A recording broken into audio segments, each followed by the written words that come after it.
महाभारत के कुछ ऐसे राज्य जो मैं आपको बताने वाला हूँ, पहले सब्सक्राइब कर ले। भगवान जी की कथा, प्रकाश जो हर हृदय में बसता है। बहुत समय पहले की बात है, जब धरती पर धर्म और अधर्म के बीच संतुलन डगमगाने लगा था। जब मनुष्य अपने स्वार्थ में इतना डूब गया था कि उसे न किसी और का दुख दिखता था, न प्रकृति की पीड़ा। तब लोगों के मन में एक ही प्रश्न गूंजने लगा था, क्या भगवान सच में हैं? और अगर हैं, तो क्या वे हमारी सुनते हैं? इसी धरती पर हिमालय की तलहटी में बसा था एक छोटा सा गांव, सत्यपुर। यह गांव कभी बहुत समृद्ध और शांत हुआ करता था, लेकिन समय के साथ वहां लोग, ईर्ष्या और अहंकार ने घर कर लिया था। लोग मंदिर तो जाते थे, लेकिन पूजा केवल दिखावे की रह गई थी। दिलों से भक्ति गायब हो चुकी थी। एक साधारण बालक। सत्यपुर में ही एक निर्धन परिवार में जन्मा था एक बालक, अनय। उसके पास न धन था, न अच्छे वस्त्र, न ही बड़ा घर, लेकिन उसके पास था एक बहुत बड़ा धन, निर्मल मन। हर सुबह अनय नदी किनारे जाकर बैठता, आंखें बंद करता और भगवान से बात करता। वह कोई बड़ी मांग नहीं करता था, बस इतना कहता, हे भगवान जी, अगर आप सच में हर जगह हैं, तो मेरे दिल में बने रहिए। मुझे अच्छा इंसान बना दीजिए। गांव के लोग उसका मजाक उड़ाते। कोई कहता, भूखे पेट भजन करने से क्या मिलेगा? कोई हंसकर बोलता, भगवान तुम्हें क्या देंगे? पहले खुद तो अमीर बनो। लेकिन अनय मुस्कुरा देता। उसे विश्वास था, भगवान आवाज नहीं, भावना सुनते हैं। गांव पर संकट। एक वर्ष भयंकर सूखा पड़ा। न बारिश हुई, न फसल उगी। कुएं सूखने लगे, पशु मरने लगे। गांव में हाहाकार मच गया। जो अमीर थे, वे अनाज छुपाने लगे। गरीब और गरीब होता चला गया। गांव के मुखिया ने मंदिर में बड़ी पूजा रखवाई। ढोल नगाड़े बजे, पंडितों ने मंत्र पढ़े, लेकिन किसी के मन में सच्ची प्रार्थना नहीं थी, बस डर था। अनय उस दिन भी नदी किनारे बैठा था। उसकी माँ बीमार थी, घर में खाने को कुछ नहीं था, लेकिन फिर भी उसने आंखें बंद की और कहा, भगवान जी, अगर यह दुख हमारे कर्मों का फल है, तो हमें सहने की शक्ति दीजिए। और अगर किसी की गलती है, तो उसे सद्बुद्धि दीजिए। उसकी आंखों से आंसू बहने लगे। भगवान का आगमन। उसी रात गांव में एक अद्भुत घटना घटी। एक वृद्ध साधु, तेजस्वी चेहरे और शांत आंखों वाले, सत्यपुर में आए। उनके पैरों में जूते नहीं थे, लेकिन चेहरे पर दिव्य तेज था। वह हर घर गए, लोगों से पानी मांगा, भोजन मांगा, भोजन को भोजन कराया है। सत्य का प्रकाश। अगली सुबह आसमान में काले बादल घिर आए। तेज बारिश होने लगी। सूखी धरती फिर से जी उठी। लोग हैरान थे, और उससे भी ज्यादा हैरानी तब हुई जब गांव के अमीरों के छुपाए हुए अनाज सड़ने लगे, और अनय के घर का छोटा सा भंडार कभी खत्म ही नहीं हुआ। लोग उस साधु को ढूंढने लगे, लेकिन वह कहीं नहीं मिले। तभी मंदिर में एक आवाज गूंजी। न कोई मूर्ति हिली, न कोई चमत्कार दिखा, बस एक गहरी, शांत आवाज, मैं वही हूँ। जहाँ सच्चा प्रेम है, जहाँ करुणा है, जहाँ अहंकार नहीं है। सबकी आंखें झुक गईं। अनय का संदेश। समय बीतता गया। अनय बड़ा हुआ। वह कोई राजा नहीं बना, न ही बहुत अमीर, लेकिन वह लोगों का सहारा बन गया। वह सिखाता, भगवान मंदिर में नहीं, हमारे व्यवहार में बसते हैं। पूजा हाथों से नहीं, कर्मों से होती है।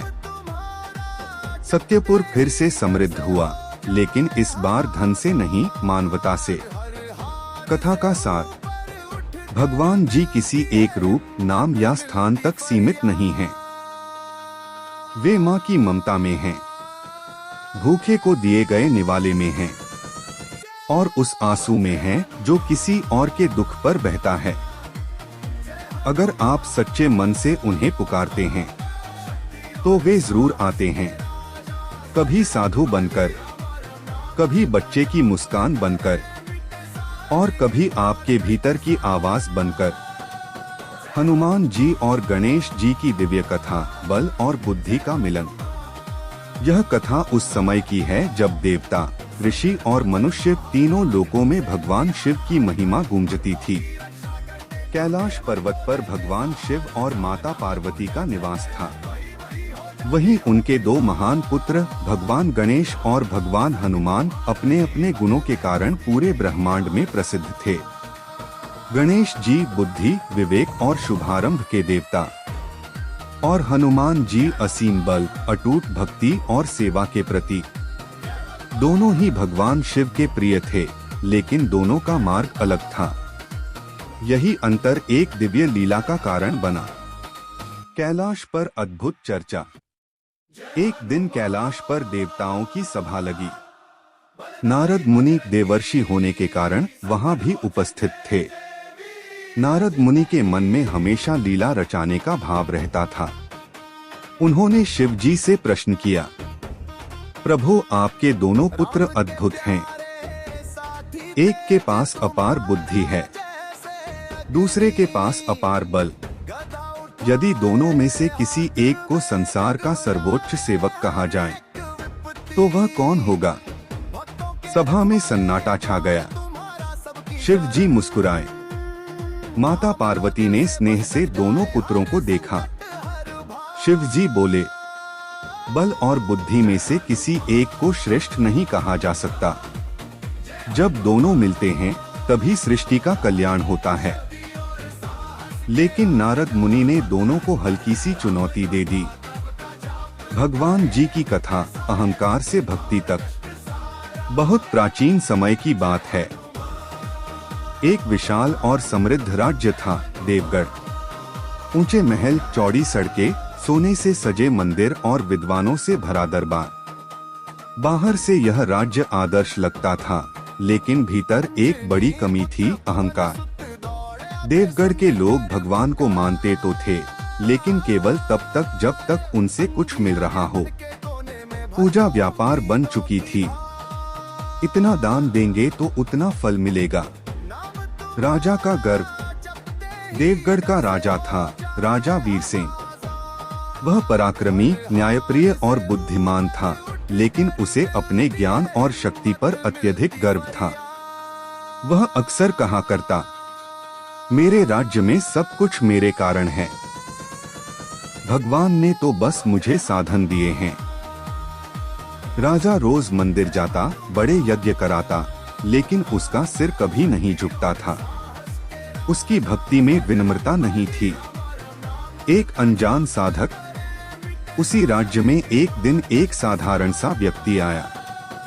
फटे वस्त्र, हाथ में कमंडल और आंखों में असीम शांति। वह किसी से कुछ नहीं मांगता, बस शहर के कोने में बैठकर भजन गाता।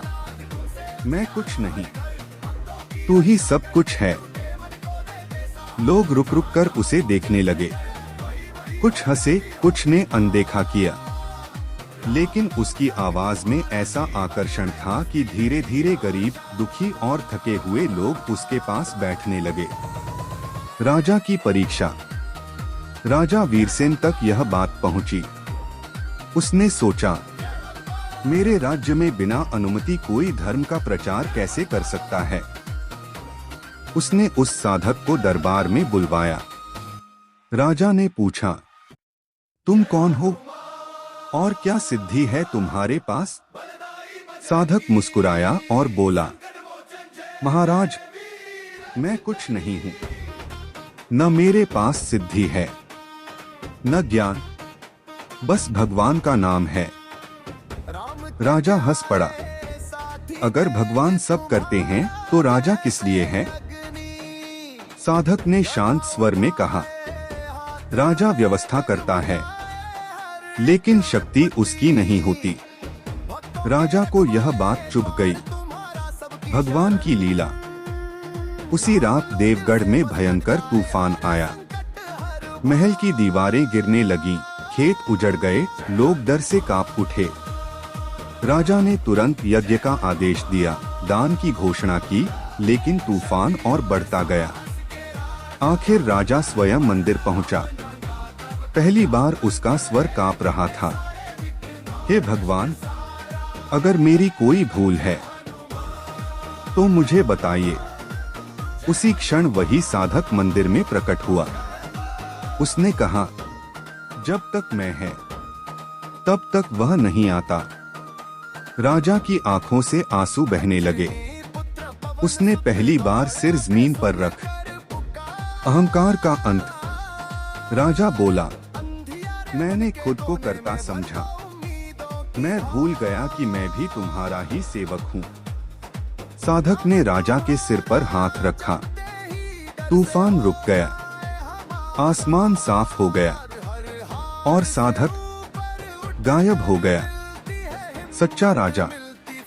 उस दिन के बाद राजा वीरसेन बदल गया। वह पहले की तरह यज्ञ नहीं करता था, बल्कि भूखों को भोजन देता, बीमारों की सेवा करता। वह कहाँ करता? राजा वही है जो स्वयं को सबसे छोटा समझे। देवगढ़ अब पहले से भी अधिक समृद्ध हुआ, क्योंकि वहां अहंकार नहीं, सेवा राज करती थी। कथा का संदेश। भगवान को पाने के लिए बड़े मंदिर नहीं चाहिए, बड़ा दिल चाहिए। जहां मैं खत्म होता है, वहीं भगवान शुरू होते। राधा कृष्ण की अमर प्रेम कथा, जब प्रेम ही ईश्वर बन गया। वृंदावन, जहां हवा में बांसुरी की धुन घुली रहती थी, जहां यमुना की लहरें भी जैसे किसी का नाम जपती थीं, और जहां प्रेम कोई भावना नहीं बल्कि साधना था। यहीं जन्म लिया था उस प्रेम ने, जो न कभी बांधा गया, न कभी पाया गया, फिर भी सदियों तक अमर हो गया। राधा प्रेम की पूर्णता। राधा कोई साधारण गोपी नहीं थी। वह प्रेम का वह रूप थी जो मांगता नहीं, बस देता है। उनकी आंखों में शिकायत नहीं थी। उनके मौन में भी श्री कृष्ण का नाम था। गांव की गोपियां अक्सर पूछती, राधे तुम कृष्ण से इतना प्रेम क्यों करती हो? वह तो सबके हैं। राधा मुस्कुरा देती। वह जानती थी, जो सबका है वही मेरा है। कृष्ण प्रेम के स्वामी। श्री कृष्ण भी जानते थे कि राधा उन्हें संसार से नहीं, स्वयं से भी अधिक जानती हैं। जब वे बांसुरी बजाते तो सुर राधा के हृदय से निकलते। जब वे मुस्कुराते तो राधा का जीवन मुस्कुरा उठता। कृष्ण कहते, राधे लोग मुझे भगवान कहते हैं, लेकिन तुम्हारे सामने मैं बस प्रेम हूँ। पहली अनुभूति। एक संध्या, जब यमुना किनारे लालिमा फैली थी। कृष्ण बांसुरी बजा रहे थे। राधा दूर खड़ी थी। उन्होंने कोई कदम नहीं बढ़ाया, लेकिन हृदय तो कब का पहुंच चुका था। कृष्ण ने बांसुरी रोकी और पूछा, राधे तुम पास क्यों नहीं आती? राधा बोली, अगर पास आ गई तो लोग कहेंगे प्रेम है, और मेरा प्रेम तो शब्दों से परे है। कृष्ण मौन हो गए। उन्हें समझ आ गया, यह प्रेम नहीं समाधि है। समाज की सीमाएं। वृंदावन सुंदर था, लेकिन समाज कठोर। लोगों ने बातें बनाई, यह प्रेम उचित नहीं, यह मर्यादा के विरुद्ध है। राधा ने सब सुना, कृष्ण ने भी, लेकिन प्रेम ने कभी उत्तर नहीं दिया, क्योंकि प्रेम को साबित नहीं किया जाता, जिया जाता है। वियोग का निर्णय। एक दिन कृष्ण ने कहा, राधे मुझे मथुरा जाना होगा। वह वाक्य जैसे यमुना सूख गई हो। राधा ने कुछ नहीं कहा, न रोई न रोकी, बस इतना पूछा, क्या प्रेम भी साथ जाएगा? कृष्ण ने उत्तर दिया, प्रेम तो तुम हो, वह मुझे छोड़ कैसे सकता है। वियोग का प्रेम। कृष्ण चले गए। वृंदावन वैसा ही था, लेकिन सब कुछ बदल गया। राधा हर दिन यमुना किनारे जाती, बिना किसी आशा के। लोग कहते, वह लौटेगा नहीं। राधा मुस्कुराती, जो प्रेम में बस गया हो वह जाता नहीं। उनका प्रेम। माता लक्ष्मी और उनका भक्त। जब धन नहीं धर्म को चुना गया।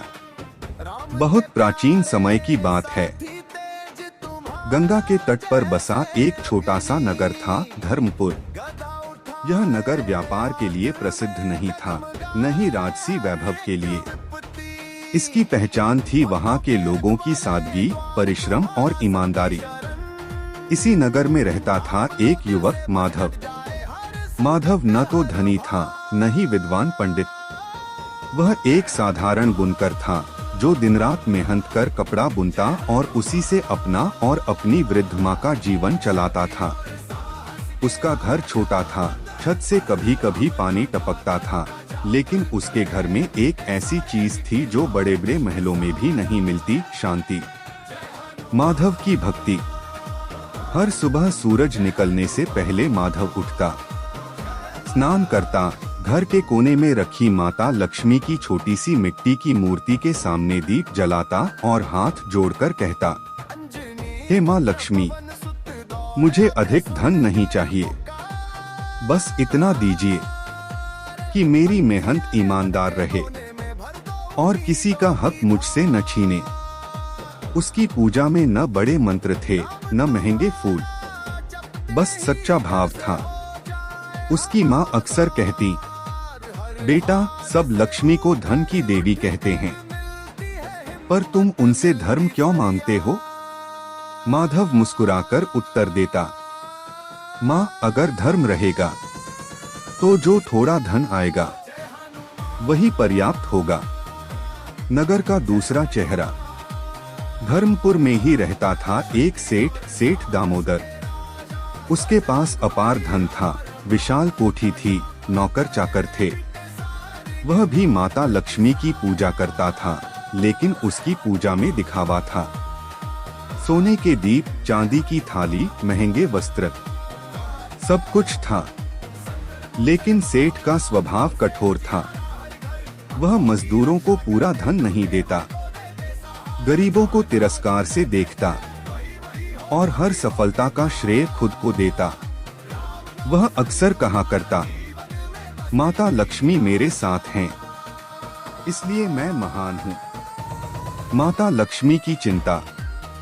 वैसे तो माता लक्ष्मी वैकुंठ में विराजमान रहती थीं, लेकिन जब धरती पर धन का दुरुपयोग बढ़ जाता है तो उनका मन व्याकुल हो उठता है। एक दिन उन्होंने भगवान विष्णु से कहा, स्वामी, लोग मुझे पाने के लिए पूजा तो करते हैं, लेकिन मेरे मूल स्वरूप धर्म और सदाचार को भूलते जा रहे हैं। भगवान विष्णु मुस्कुराए, देवी, आज भी धरती पर कुछ ऐसे हृदय हैं जहां आप बिना बुलाए वास करती हैं। माता लक्ष्मी समझ गई, उन्हें स्वयं जाकर देखना होगा। भेष बदला गया। एक संध्या माता लक्ष्मी ने एक साधारण वृद्ध का रूप धारण किया। फटे वस्त्र, हाथ में लाठी और आंखों में गहरी थकान। वह धर्मपुर पहुंची। सबसे पहले वे सेठ दामोदर की कोठी के द्वार पर पहुंची। धन के द्वार पर अपमान। वृद्धा ने धीरे से कहा, बेटा, 2 दिन से भूखी हूँ, थोड़ा अन्न मिल जाए तो। सेठ ने उन्हें ऊपर से नीचे देखा, चेहरा सिकोड़ते हुए बोला, यह कोई धर्मशाला नहीं है, यहाँ रोज ऐसे लोग आते हैं, जाओ कहीं और। द्वार बंद कर दिया गया। माता लक्ष्मी का चेहरा शांत था, लेकिन उनकी आंखों में करुणा थी, क्रोध नहीं। गरीबी के द्वार पर सम्मान। वृद्धा आगे बढ़ी। थोड़ी दूर पर माधव का छोटा सा घर था। उन्होंने द्वार खटखटाया। माधव की मां ने दरवाजा खोला। वृद्धा को देखते ही बोली, मां, भीतर आइए, हमारे पास बहुत नहीं है, पर जो है वह आपका है। माधव ने तुरंत अपनी थाली आगे बढ़ा दी। उस दिन उनके पास केवल 2 रोटियां थीं। माधव बोला, मां, आप खा लीजिए, हम बाद में देख लेंगे। वृद्धा की आंखें भर आईं। परिवर्तन। कुछ समय बाद माधव का काम बढ़ने लगा।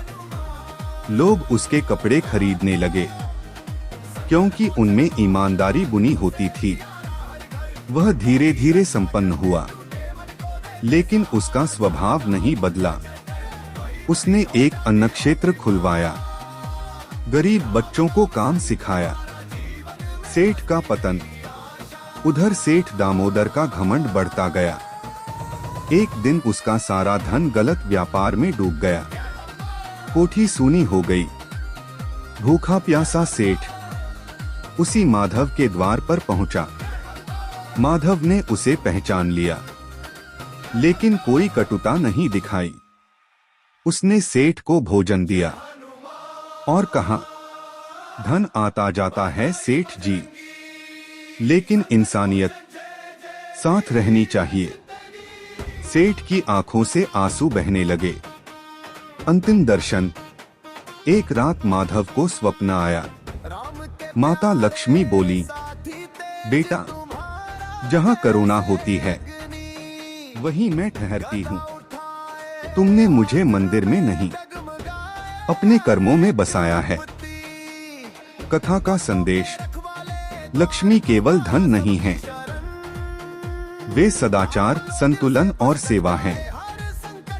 जहाँ धन अहंकार बन जाए, वहाँ लक्ष्मी नहीं रुकती, और जहाँ सच्चा हृदय हो, वहाँ वे बिना बुलाए आती हैं।